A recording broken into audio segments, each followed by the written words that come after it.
This podcast is brought to you by sarahraven.com, which is home to everything you need for a truly beautiful and productive garden.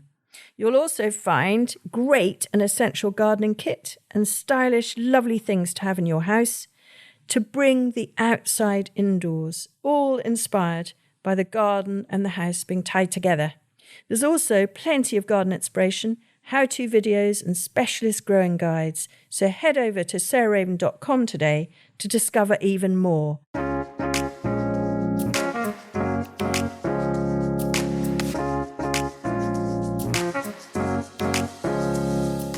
Welcome to Grow Cook Eat Arrange, the podcast of me, Sarah Raven, and today I'm joined by Huw Richards, who is a phenomenon. That is what I have to introduce him as that.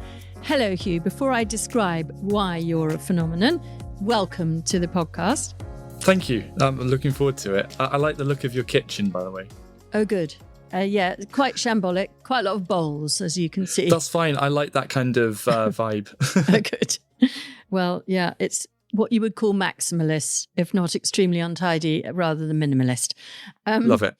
So, Huw, well, I'm just going to talk about you to everybody, so don't go red. I'm sure most people have heard of you. So Huw is Welsh, so his name is spelt Huw rather than GH. And he started growing vegetables at the age of 9. Is that right, Huw? Well, yeah. I mean, I don't know when the start is really, because 9 is when I had skills to kind of do stuff. But I think my dad just chucked me in from like the age of 3, really. I think when you turn like 8 or 9, you then start to know what's going on. So I got completely indoctrinated from a young age. Very good. And he came to all of our attention in 2019, was it, or 18? Yeah, 2019, with this amazing book, which is called Veg in One Bed. And I read it at the time because I also had written a veg book. And we'll come on to the difference in our philosophy, maybe, in time. But anyway, we both love growing veg. And so he came sort of across my radar. But the amazing thing about this book is it is still almost at the top of the gardening bestseller list. It sold 250,000 copies. And having read it again, I completely see why, because I want to give it to lots of my younger friends who definitely want to grow veg. And they want something to really explain from the basics up to, some really good detailed stuff that comes from experience. And so I think it's remarkable, actually, this book. I think it's really brilliant. I love the cover too. But the main thing that Huw does is a YouTube channel. So will you just start by telling us a bit about your personal history, Huw, so where you were brought up and with your parents and stuff, and then how you set up your YouTube channel and all that kind of stuff. Yeah, so my parents are very much motivated by perhaps the older generation will know of The Good Life on TV and John Seymour's book of self-sufficiency. And my parents were like, cool, that's what we want. And so they got a small holding in Wales, and I just grew up there. There's like a photo of me in a pram when Dad was planting the heritage apple orchard of about 35 different Welsh heritage apples. And then we had, it was a proper idyllic scene of chickens, ducks, sheep, Dexter cattle, beehives, all of that. And a couple of collies as well. How much ground was there? 11 acres. Okay. So, yeah, sizable, but I suppose, does that classify as a small holding? I guess it does, rather than a farm. Yeah, and I'd say about 2 or 3 acres are but we've got like an acre and a half of upland bog and an acre and a half of lowland bog. So you're not really doing anything there apart from maybe putting the cows through a couple of times a year. But it wasn't like, I say that the difference between a farm and a smallholding is a farm is a business, whereas smallholding is maybe more like a pastime or hobby. And that was very much like my parents wanted to come home from work and hang out with the animals and grow carrots. So, yeah, not bad. And your parents, when they were married, they lived in a city, didn't they? And then moved to Aberystwyth. Yeah, they actually spent some time living in Sheffield as well. Okay. My parents are from all over, but yeah, they enjoyed Sheffield. It's a nice city. Then they got a little semi-detached house, and they had a veg garden there. So that was kind of like their warm up. And what was really funny, we once visited that house a few years back, and the new owners, they were putting in a new kitchen, and they had seen a photograph of how the vegetable garden looked when my parents were there, and they loved it so much they recreated it, which is such a cool story. Brilliant. But yeah, they kind of, without my parents, I wouldn't be a gardener. So okay. And you're now 27.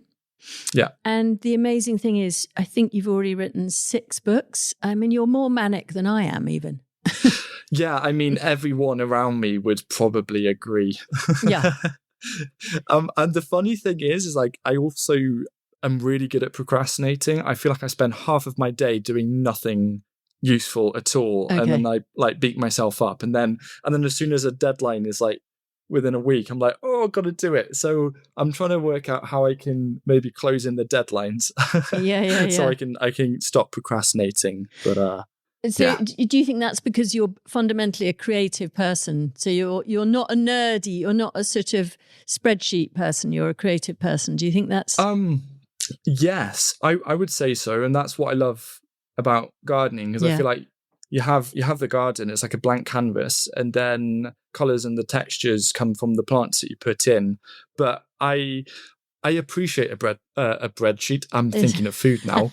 That is how I started gardening at the end of the day. If you could eat it, I'm in. Okay. But I was thinking of, I do appreciate a nice spreadsheet, but my way of kind of organizing things is just doing loads of mind maps, which is always a huge amount of fun, just filling a page and like all of my ideas and things that need doing. Yeah, I was a medical student. I trained to be a doctor, and everyone else used to sit with these amazing notes with tiny handwriting fitting into the lines as they were writing their notes. And I would go in with one huge A5 sheet of paper and about 7 different coloured pens and do mind maps. And they were like, what on earth is she doing? She's absolutely rubbish. She's going to really struggle. I wish I learnt T-line shorthand. That would have been really useful. Yeah. Anyway, they all came to me for my mind maps when we got to our exams, or some of them did anyway. And hopefully they'll come into you for flowers now.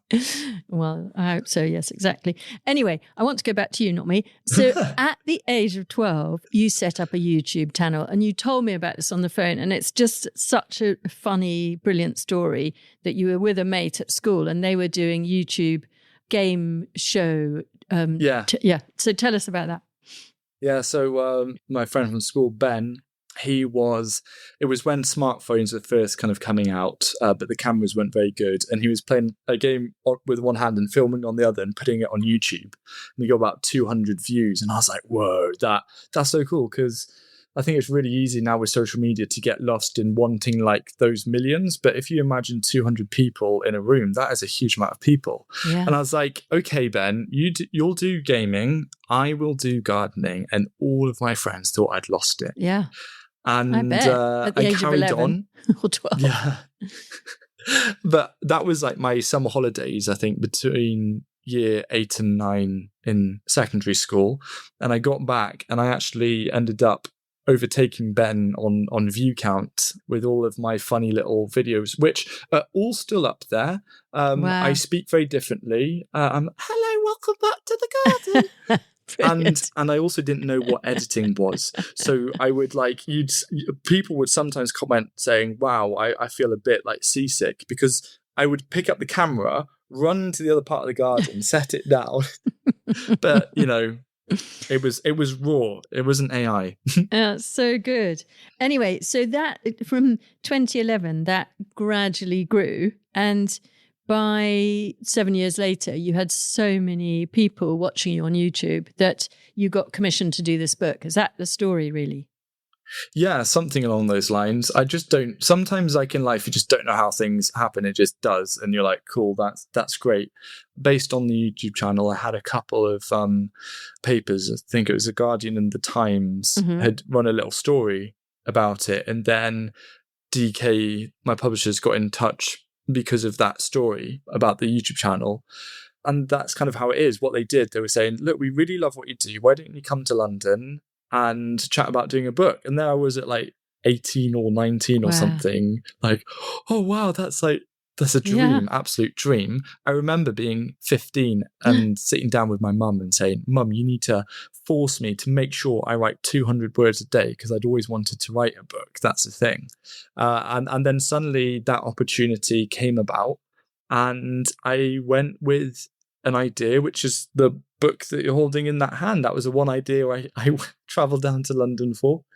And that's what came out of it. Yeah, well, it's so good, this book, because I really feel that you can feel the dirt under your fingernails, if that isn't a cliche. I mean, I've marked a few things as I was going through it. I mean, I've grown veg for ages, but what I love is, I mean, for a lot longer than you, 40 years, but what I love is just things like, under the covers, so covering your plants, but you give the exact measurement of if you do a single layer, it protects down to -4, but if you do 2 layers, it protects down to -6. And I mean, I don't know how you found that out, but I like that because I like a bit of science overlaying the sort of creativity of gardening. That's your medical background. Yes, it is. I know. But I love the way you've got it in here. I mean, there's a very sweet picture of you here, actually, at the age of 18. Oh, don't. It's before I had a beard. Yeah. You do look very fresh out of school. And anyway, the bed that I don't know how to take that, sir. the bed that Huw describes is 10 by 4 foot or 3 by 1.2 meters. And funnily enough, that is exactly the size of the first cutting patch that I did. Well, no, I did a bigger cutting garden here and then I realized it was too much for me. So then I reduced it. And of course, 10 by 4 foot is the perfect length, even if you're a woman, because, well, I'm quite tall, but it's double the length of your arm. So you don't have to tread on the ground. And exactly, it takes you month by month through, in a really generous way, what to do each month, but then also what you can harvest. And it just continually gives you very nifty tips, like the thing about the fleece or like the thing about placing your greenhouse and placing your compost bin. Like if you've got a tiny garden, put your compost bin in the shade. Well, I guess I kind of knew that because it makes sense, because it's logical, but it's really nice to actually read it because it's like, yeah, of course you do that. And then if you've got no space at all, you still got to make compost. So you make your compost bin on the path because then the compost can be used and to reveal the path after you've, it's composted down. And that's sort of, you can tell you've done it. It's not AI. That's what I mean. Don't think it existed back then. No. In this fashion anyway. Yeah. Only for like weather mapping and stuff. Yeah. And I mean, it's full of things like that, I guess. And I love the year planner. I mean, funnily enough, here, our seasoned vegetable gardener has gone and I do, I really try and plan what we grow here, but I can't do a lot of the hands-on stuff here anymore because I'm just so busy. And so we've got a new guy who's starting, and I was rather desperate this morning because I'd made notes in the front of your book, which is what I always do because then I don't lose them. And then I couldn't find it. And I've been to Scotland to write. And I thought, oh, no, I've left it in Scotland. Anyway, my husband found it. But the reason I'm so happy is not only because it helps me with the podcast, but also I can now give it to Adam, who's another Adam, not my husband, who's doing the veg growing, because he is a beginner. And I think if he reads this from cover to cover, he will feel no longer a beginner. That was my complete goal with that book, was the kind of the promise that you could look forward to a harvest every single month. But also, I think it's very overwhelming for people when they get an allotment plot or a new back garden and they don't really know where to start. And there's a lot of skills involved. And so I was like, how can I try and stick to a constrained space, but teach all the core skills that then means from the second year, you can just apply it however you wish. And yeah, I was pleased with how it came about. I had to actually obviously make the bed and try it out through the year. And it was so fun doing an actual project over a year because I hadn't really done anything like that before, apart from maybe, a normal planting plan. But this is a challenge. And it turned out well. So I was very excited. And I then got the bug for book writing, which is really annoying. Yeah. Well, you've certainly done a bit of it in the last few years. We're going to come on to that because actually I'm going to chat to you again in a couple of months' time because you've got a new book coming out. And I think it'd be really nice if we can reconvene to talk about that. But anyway, the next thing I wanted to move on to is what are you doing now? So this was 6 years ago that this came out. And so bring us up over the last 5 or 6 years, what's been happening and what you're up to now, really. Yeah, so I was based at my parents', and then I had this opportunity to use a bit of land, a 7-acre south-facing gentle-ish slope field bit of land that came about 4 years ago, just with the lease. And I was like, you know what? That sounds like fun. Managed to negotiate it to 20 years so I could actually justify planting apple trees and stuff. It's all a little bit risky, but oh well, it's fun. So the whole kind of, I had like a year or two, I had the garden back at my parents where I'd overtaken my dad's kitchen garden for myself and built a second garden for him. And now I've left home. It means that he has both gardens to look after. Yes. But at least he's semi-retired now. Okay. And this new space was just a complete blank canvas. It was a field that had been grazed for about 30 years at least. And it just kind of, I just went for it. What's the soil, Huw? Oh, a clay-y. Okay. I'll tell you one thing, right? I don't know how to best describe it. I am more of a person that will do something and then fix the issues later. So I haven't once done a pH test or anything for it. I was just like, let's see what happens. So am I. I like that. I like that very much. Get stuck in and then analyse it later.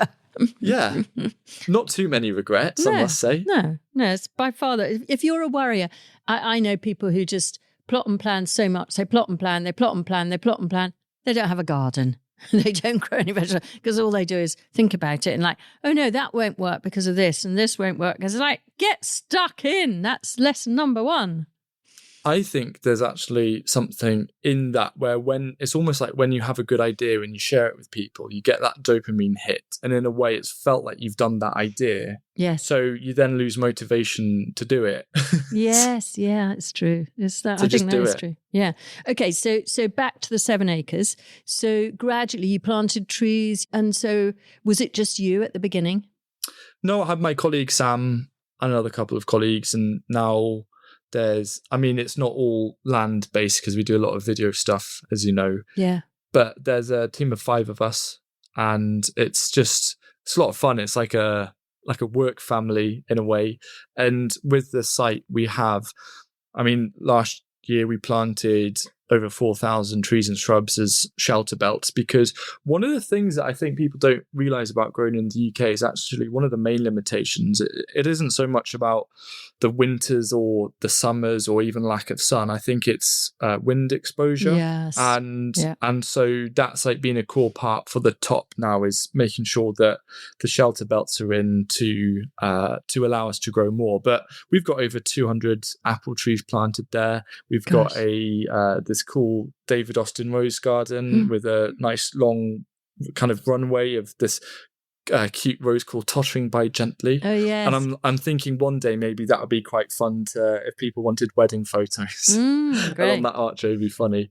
And then we've got other areas. So we've got a plant nursery that we started start of last year called Dovey Plants, and that's all about kind of edible perennials and weird, unusual things that you can grow and eat. And then one of the main things was, because I had the space, it meant that I could experiment and create new gardens. So I created the self-sufficiency garden with my colleague Sam, and that turned into a book and then influenced another one. And then right now, that's what I was doing this morning, is laying out all of the using Ever Edge, which is like really exciting. Yes. I'm trying to kind of blend into the slightly more ornamental side and for the garden. So it looks really cool, and we're building it and we're creating a couple of different like terraces, and it's around and this is what I'm coming back to, of just do something and then maybe deal with it later.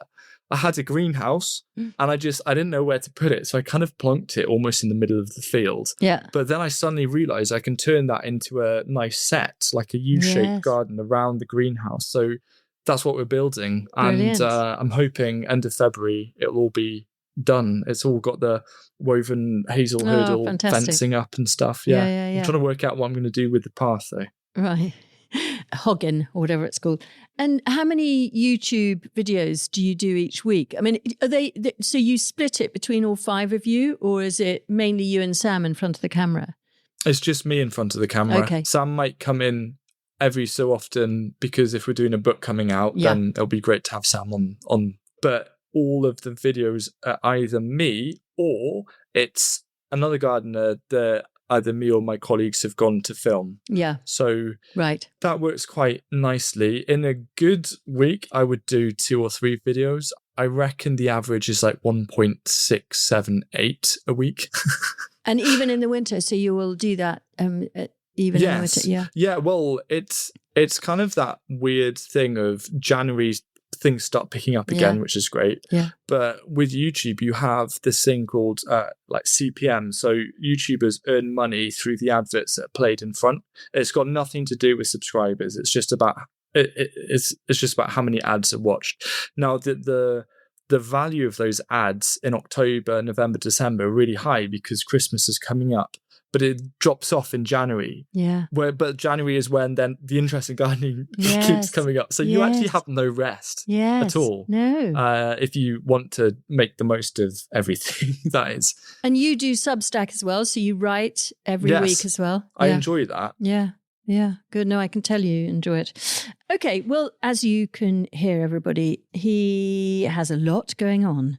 And I suppose just for real take home, I'd love to kind of wrap up this episode. But as I've said, Huw's going to come back talking about we're at the beginning of February, moving into the middle of February. And what are the things that you're going to sow in the next couple of weeks is what I think would be a nice, or the next month or so, just to give us a bit of time. Sure. And I liked it when you asked me. So I was very good and I made some notes. Very good. I mean, February is fun. What I will say is I'm going to put a massive asterisk for one of the things I'm going to talk about, which is tomatoes. Yeah. But good. I'll save that for last. Okay. Start off firstly with, I don't know, what I will say, February is about removing as much friction as possible. So March is when you hit the ground running in the garden. Yeah. So I'm still trying to just make sure everything is lined up as much as possible, because where I am, sometimes March still feels like winter, but there are some things that need that run up, that need that long season, like chillies, like padron peppers. They've got really popular for very good reason. Honestly, one of my favorite side dishes is you just blister padron peppers in some hot oil or whatever, and then a bit of flaky salt over it, and you play a game called Padron Roulette, because roughly 1 in every 10 is pretty spicy, and that's fun, and that's a great bonding exercise with the family. Yeah, very good. Actually, before we move on to the next one, what happens to your produce? I meant to ask you this earlier. What happens to it all? Well, this is all getting very exciting because before it was like, we'll just share produce with each other as colleagues and take it home, and that's fine, because I was never growing for production. That was the key thing. I was growing for education.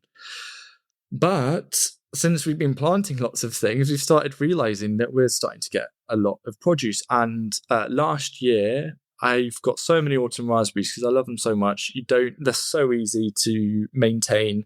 They don't need support, and the blackbirds don't seem to be nearly as interested. Yes, so true. We saw punnets and punnets and punnets of kind of like golden raspberries and stuff, which is fun. But this year we're changing things around a bit. We're actually producing some herbs for a 2 Michelin star restaurant just down the road. Fantastic.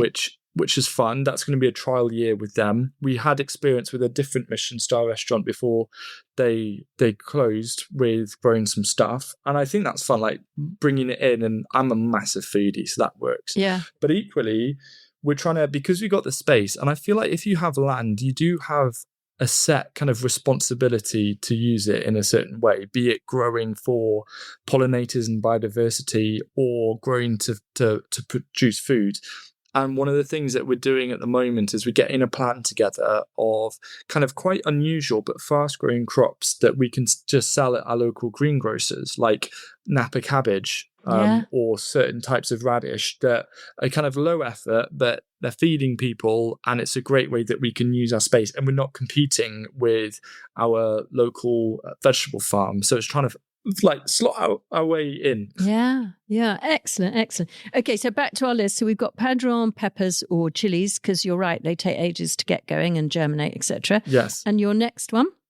Well, the next one also takes absolute ages. It's aubergines or eggplants. I have twice as many viewers from America, so I'm really good at converting centimeters to feet and stuff, which is funny. But aubergine, there's a lot of really like obviously there's Black Beauty. Another really fun one is Slim Jim. I quite like that, especially if you're gonna pan fry that with and finish it off with a bit of honey or something like that. And it's really good for Asian because it's so quick to cook. It's not exactly. Yeah, it's a lot of fun, and you can make some really nice preserves with them as well. Oh, can you? God, I haven't done that. What do you do with an aubergine to preserve it? Well, you can do like a really nice aubergine chutney, because when you cook it down, I really like that texture. Yeah, so mellow. What, with loads of cumin? You can also make like an aubergine spread to put over toast. Oh, really nice. And you preserve it with a bit of vinegar and some sugar, or just the vinegar? Well, it just depends what you're doing it with, because some things you can freeze, but if it's a chutney, you've got that with the vinegar side. Great. I don't know whether there's anything in just, I don't know, because I try and get quite creative with different things. Like one of my favorite things to do when I have fresh berries like strawberries and blueberries is I macerate them in salt, and the salt makes their flavor just absolutely explode, and then I'll top that on a panna cotta or something, and it's just that sounds very good. And so then your next one was a pea. Yes, love peas. Yeah, peas are great. I say that peas are a bit of the gateway drug into gardening, because you get the pea shoots within a couple of weeks. Yeah. And so you can enjoy those as your first harvest. If you're new to gardening, just get that first harvest under your belt, and then you can say you can do it. And just a nice standard variety that I recommend is alderman. Yeah, and it gets really tall, which is good because it means it's long cropping, doesn't it? Exactly. Yeah, no, I love it. And I love Nairobi. I know you said you loved that as a sugar snap. I actually had that in lockdown, and I'd by mistake, I'd done it really late and thought, oh no, it's a bit of a disaster. But I actually transplanted it from its root trainers into our greenhouse just as an experiment. And so we then had them all the way through that horrible March and April for lockdown. Nice. Because, and they were amazing. So I now do that all the time. And your next one was an onion. Yeah, a fun one, because I also like to grow for beauty, and North Holland Blood Red is great. Now it's usually grown as a spring onion, but like a lot of them, you can actually grow them on as a bulb onion. Yeah. So if you plant them out in clumps of, 7 to 10 plants, you can pick out some of the spring onions to thin the clump out naturally down to 3 or 4, and then let that go on to bulb up. And also the other great thing about onions is that even when they are bulb and bigger, just use the leaves as well. Chop up the leaves as you would for smaller spring onions, and they're a lot of fun. And I usually I'm a bit funny when I cook something and I'm like, I could do with a little garnish. So usually I'll just thinly slice up some onion leaves and just go. Okay. Yeah. Are you vegetarian, by the way, Huw? Absolutely not. No, I am powered by steak. Okay, very good. I'll have 3 or 4 a week. Okay. I just wasn't sure. We're coming on to your next book, but and then, as you said, the highlight of any vegetable grower's life is, of course, a tomato. So why don't we finish on talking about tomatoes, because they are something that we sow in February here too. Yes. The caveat that I was going to say is, if you don't have much space for, say, heated propagation, because your chilies and aubergines you need, just maybe delay until the first week of March. I'll happily sow tomatoes even up to second or third week of March, and they'll be fine because they grow a lot faster. But one of my favorite ones is just a standard salad tomato is Tigerella. I have loved that for years. Good. Yeah. And easiest thing you can do, slice it up quite chunkily, add some nice extra virgin olive oil, a bit of smoked salt, bit of basil, and then like some chopped mozzarella, and like just mix that. Leave it at room temperature for I was about to say 2 weeks. I'm joking. 2 hours for all of the flavors to come out, and it's like you can't top that. No. And also, there's another tomato which I've got some really funny reactions from of other gardeners visiting, including Alessandro, Spicy Moustache. Some people might know him. Yeah. So he came visited my garden. I fed him a tomato called Honeycomb. Yes. And he was like, "That's the best tomato I've ever tasted." So that's my claim to fame. Very good. Well done. That's a good claim to fame. It's very sweet, isn't it, honeycomb? That's why it's called honeycomb. So it's a descendant of what's the yellow one called that we all grow? I'm having an amnesic moment. Not sungold, is it? Sungold. So it's a baby of sungold, isn't it? Oh, cool. I didn't even realise. I'm just like, that tastes good, so I'll grow it. Yeah, I think it is. Good. All right. Well, that's so nice to chat. And Huw is going to come back, as I say, in a couple of months, and we're going to talk about his book, which will then be out, called How to Grow Food, which he actually has co-written with a chef that he works with, Sam Cooper, who has done a book on fermenting and various other things and has worked with Huw in the field. So yeah, it would be lovely to see you then, and you'll give us more tips of what we should be sowing in that moment of the year. Absolutely. So it's very nice to chat, Huw, and really good luck with it. God, it's so exciting what you're doing. Thank you for having me. Thanks so much for listening to Grow Cookie to Range this week with me, Sarah Raven, and the wonderful new contributor on veg. Well, he's not new to veg, he's just new to this podcast, Huw Richards. And next week, I'm actually back on my own because we're going to kick off a mini-series, which is something that I've talked a lot about in the past, which is colour in the garden. And I've also talked about my 4 palettes, but I'm going to take it one step further, or actually several steps further, and really hold everyone's hand that's interested in introducing more intense or pastel colour in their garden, and really how to do it effectively from March until November. So it's all about succession through the 4 palettes, the best plants to do it, how to do it practically, and which of the palettes go best in which situation. So lots and lots of details. So 7 episodes actually. So we'll kick off next week, and I really hope some of you will join me then.